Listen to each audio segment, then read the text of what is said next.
Hello everyone, and welcome to another Leetcode video. Today we're looking at the problem, find a safe walk through a grid. This was question 2 in Biweekly contest 139. The question reads that we are given an m by n binary matrix named grid and an integer health.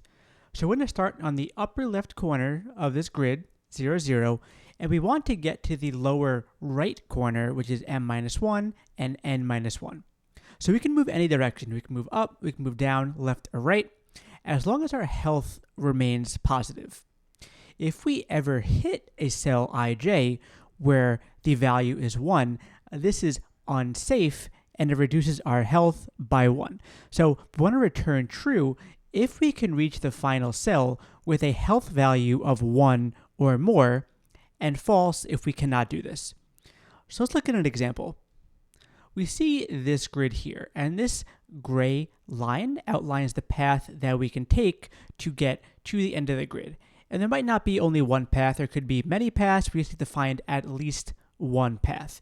So here you can see we just can avoid any ones at all. So even though we have a health of 1, we can get all the way to the end of the grid and still keep our health intact. Let's look a little bit closer at this and see how we can solve it. So we're going to look at the same example we just went over, and we're going to talk about how we can figure this out. So when you see a grid question like this, it's usually good to think about graphs. So we can solve this using a depth first search. So what would this look like exactly? So we know that we're starting at the upper left corner, right? We know for every example, this is where we're going to start.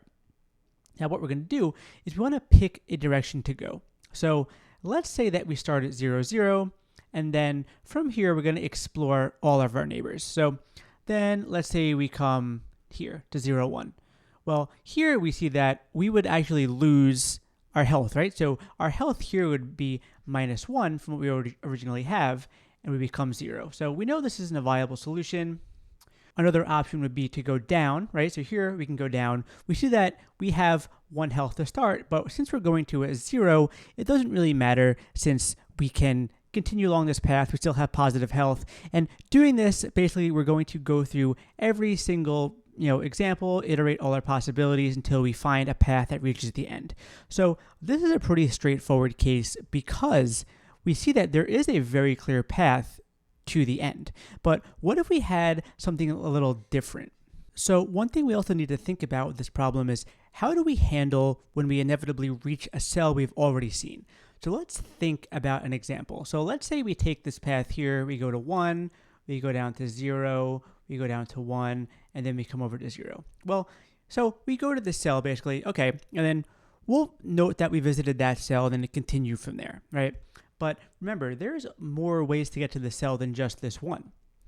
So let's look at this example. What if we went down here and down here? But remember, before we already went down here and saw this cell. So usually in a DFS, you'll have some sort of scene set, right? And here we basically record all the cells that we've seen. So should we do that here?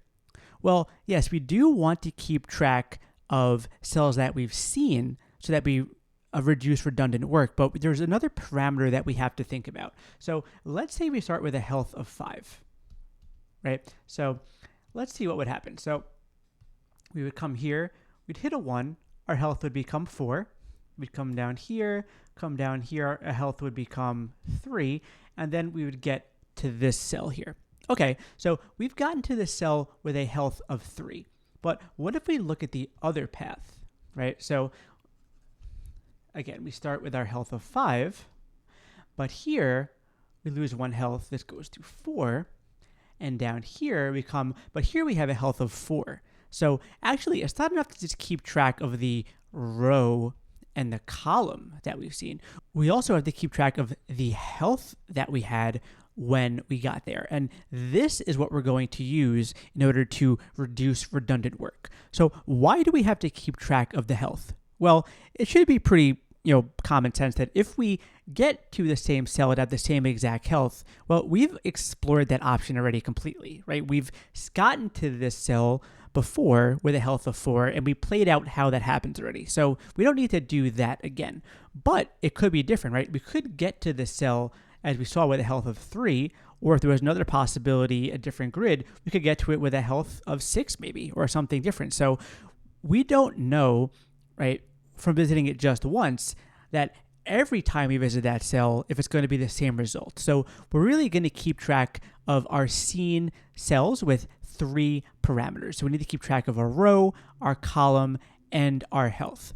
And doing it this way allows us to do a pretty standard DFS as long as we keep track of our health.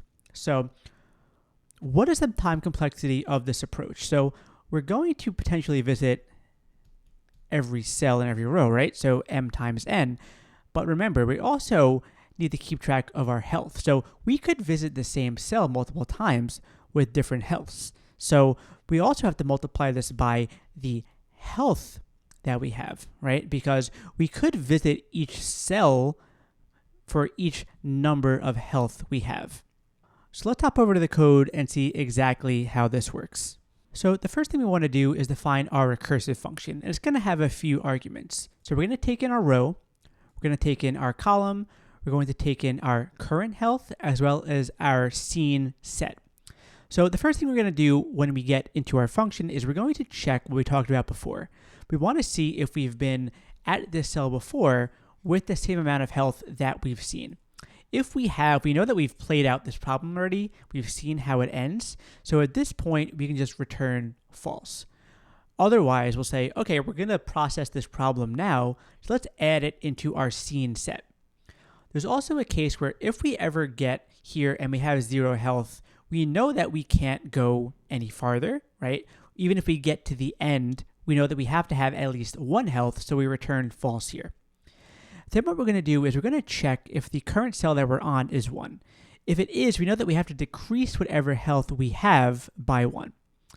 Now here's the case where we actually check our ending condition. So if we're at the end of the cell and we have some positive health value, we can return true.